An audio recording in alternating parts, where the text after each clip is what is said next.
quels sont les référentiels de l'intelligence des risques? Lorsque l'on parle de l'intelligence des risques, bien entendu, nous avons nos textes réglementaires français, nous avons notamment, et on l'oublie souvent, la jurisprudence de la Cour de cassation, car on le sait peu, mais la haute juridiction a en France posé des principes que la loi n'avait pas posés concernant l'articulation dans une entreprise de tout le système de prévention des risques, notamment en définissant d'une manière claire et simple, en très peu de mots, ce que c'est que le management des risques et le métier de risk manager.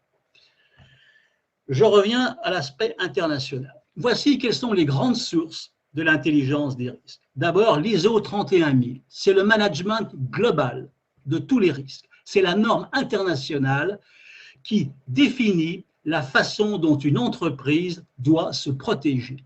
Et d'ailleurs, l'ISO 31000 mentionne très clairement la nécessité pour les entreprises de se renseigner, de s'informer.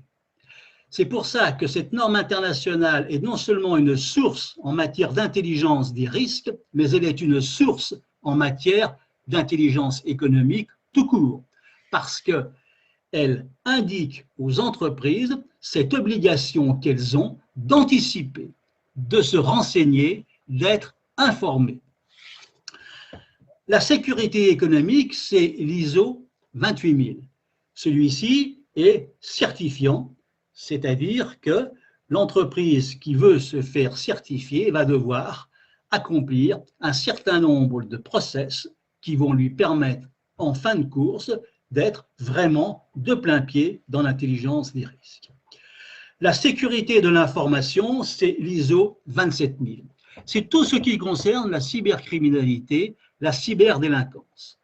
Internet, on le sait, est un système qui au départ avait été conçu pour être rapide, pour être transparent. Il n'avait pas été particulièrement construit pour être sécurisé. C'est pour cela que régulièrement on le rétablit à coup de rustine, à coup de bricolage. Mais on sait très bien que le système Internet est fragile et il existe d'ailleurs d'autres systèmes qui pourraient être d'autres Internets. Et nous avons en France des précurseurs, je pense à Louis Pouzin ou à John Day aux États-Unis, à Boston, qui fait depuis des années un travail remarquable et qui imagine un Internet avec différentes couches dans lequel je ne vais pas rentrer, mais qui montre que là aussi, en matière de cybercriminalité, on peut à la fois lutter ponctuellement contre des menaces, contre des hameçonnages, contre des ransomware, mais on peut aussi essayer d'imaginer un système beaucoup plus global et beaucoup plus sécurisé.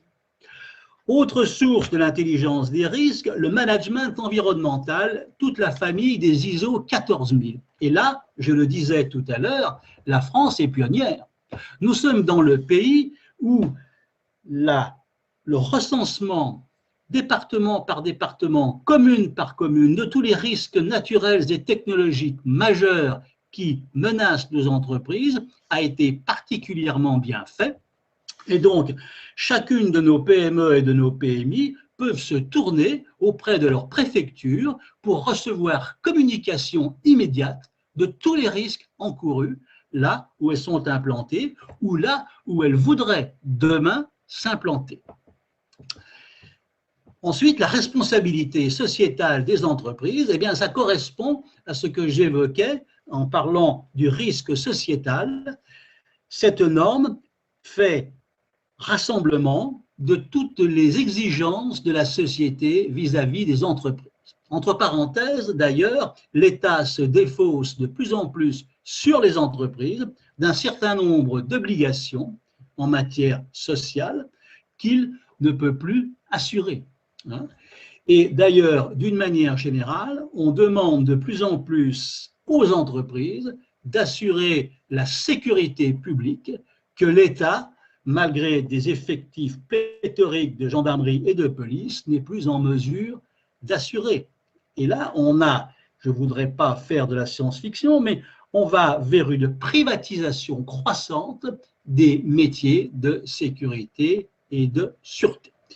Donc, voilà pour nos ingénieurs, quels sont quelques éléments de réflexion qui leur permettront d'entrer dans une culture générale absolument, à mon avis, indispensable. Parce que l'avantage de la culture générale en matière d'intelligence des risques permet d'avoir un regard circulaire et de gagner du temps. Elle permet aussi de voir où sont les trous dans la raquette. Qu'est-ce que j'ai et qu'est-ce que je n'ai pas. À partir de là, c'est avec tous les savoir-faire qui existent déjà dans l'entreprise que l'on va découvrir que finalement, eh bien, nous avons dans nos magasins beaucoup de choses qui existent déjà, mais que nous ne voyions pas forcément parce que nous ne les avions pas reliées ensemble. Voilà ce que je voulais dire en terminant maintenant cette présentation.